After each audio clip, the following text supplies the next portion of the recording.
Hey everybody, welcome back to Spiritual Journey with Donna.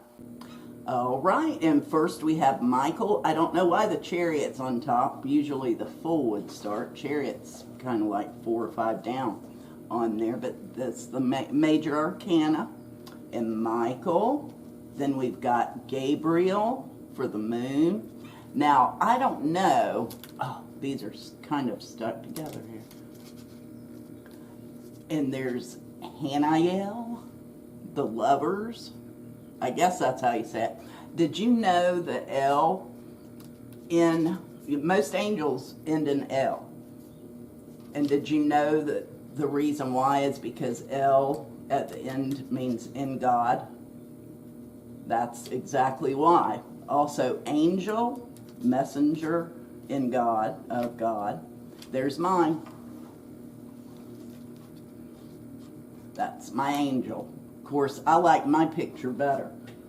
My picture, and you might not be able to see this, but that's my picture.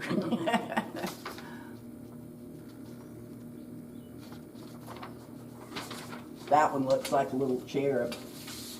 Maybe that was her as a baby.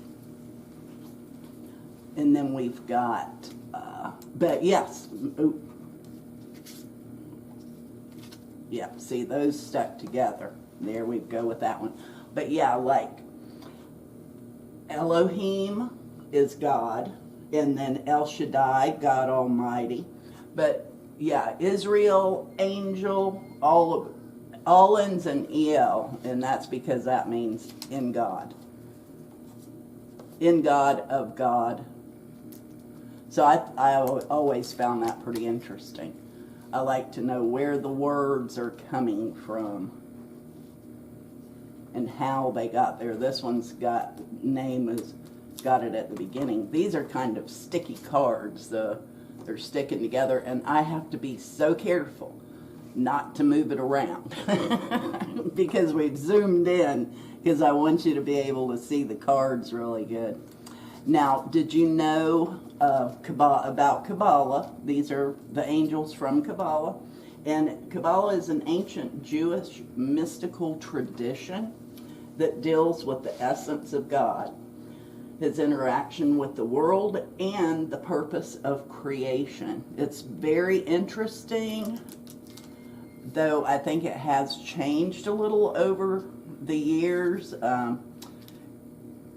To where it's more, I know a lot of, like Madonna is, or was the last I knew, she was a Kabbalist. And several of the celebrities had gotten into it, but I don't know how long they stayed into it. Some of these, I've never really heard of. Reminds me of the name Hazel, but it's Hazael. Pretty neat. Yeah, I've always been fascinated by Kabbalah, and there's a lot to it, like the Tree of Life, Flower of Life. You can find in Kabbalah teachings, writings, stuff like that. They are very heavy into their angels.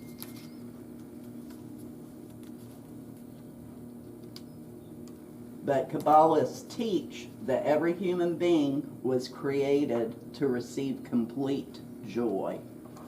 And hey, nothing wrong with that.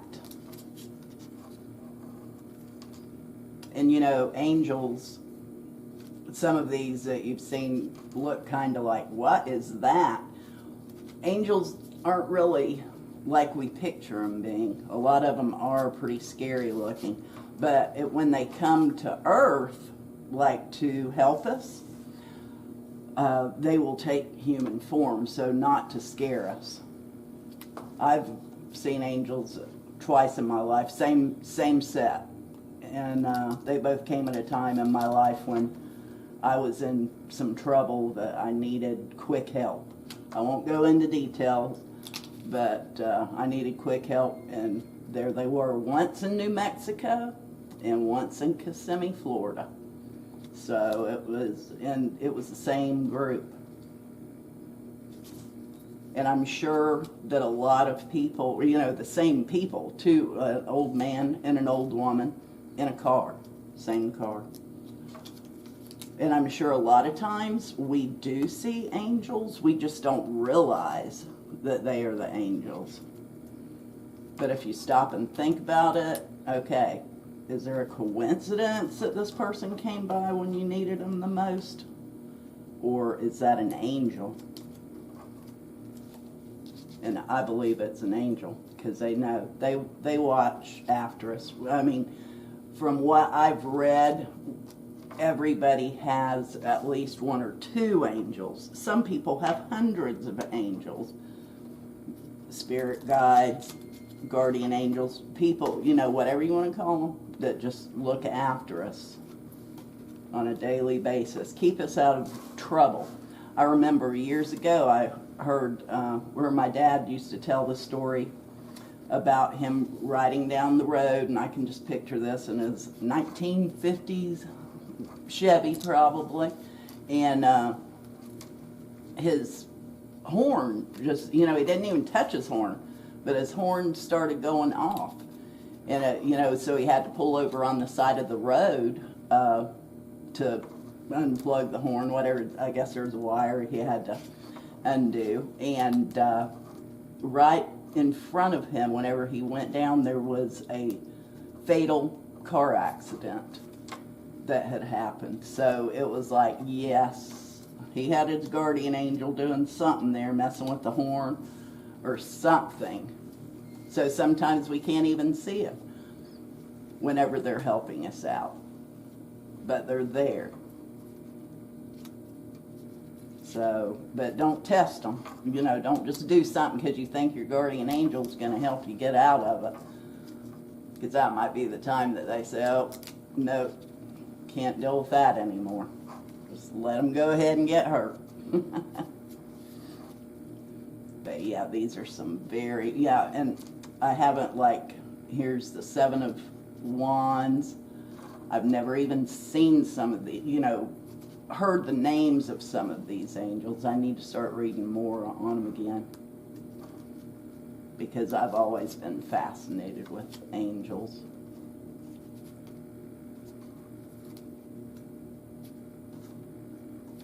But yeah, these are some beautiful cards. Simple, elegant, beautiful. And the stuff that you can learn on here too is really, you know, that makes it even worth just getting the cards, just to have the cards to learn about the angels.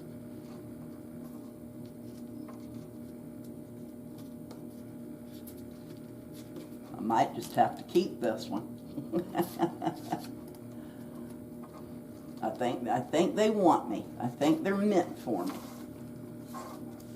Got to get these back in order. But yeah, very beautiful. And I might be skipping some of them accidentally, because they might be stuck together with that gold leaf on them.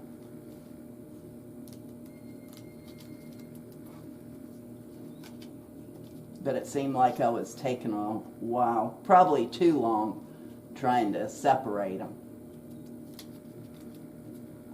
Yeah, if you've had any angel stories, you can put it in the comments, because I'm always interested in listening about people's angel stories. And a lot of us have had it. And a lot of us have and just don't know it because we're not looking for the signs. But once you know to look for the signs and know, you'll be able to see your eyes open in a different way, to where you just feel like every day's got some kind of sign, either from the heavens, you know, with the wildlife, or from your angels that's just there trying to pick you up, trying to help you. Get your, you know, like say, okay, this person, they broke up, they're all depressed and sad, But then they'll send somebody else your way that will be even better. And they'll make sure. Happens all the time. You just got to be patient. You got to believe.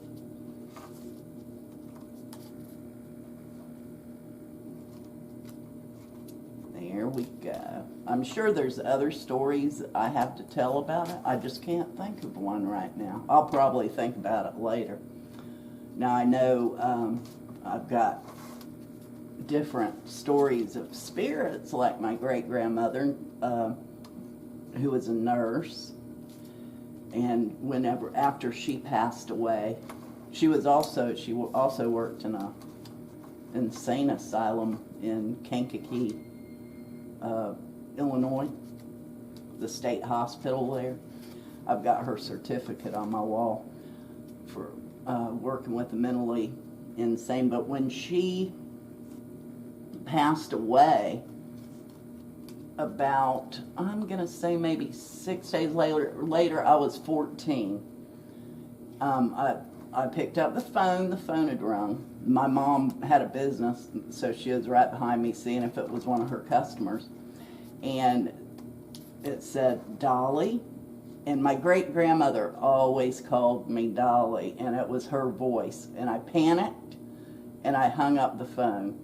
And I wish that I never would have hung up that phone. I would have loved to have talked to, I'm sure it was my grandmother. My mom even thinks it was my great-grandmother, because she was right there too and saw me get pale as could be with just the thought of it, because at 14 I didn't understand as much, as I do now. I just got scared because I knew she had just passed away, but I was always very close to her and missed her a lot, so even little things like that. But I just wish so much that I would have not hung up that phone, because who knows, how long did it take her? Did it take her 6 days to, make that phone call? Or was she in the line? I mean, I don't know how all that stuff works, but I know that spirits can go through electricity and phone wires. I've heard too. So there's just a whole nother world right through the veil that we don't see on a daily basis, but it's there, and they will reach out to us when we need them the most. And sometimes just reach out to us because they've got something they want us to do. But they're there for us. We just can't see them, and I don't know that we would want to see them constantly on a daily basis, because it would get our minds all confused probably. And then we would know what was on the other side. And that's always something that probably should stay a mystery until we are on the other side. All right. Well, thank you very much, and I hope you have enjoyed the unboxing of Angel Tarot. Thanks so much for watching my channel, Spiritual Journey with Donna. I hope you've enjoyed it. I hope you've learned something, gotten something from it. And make sure that you like, subscribe, and that way it keeps us knowing that we're doing something right for you. Thanks so much.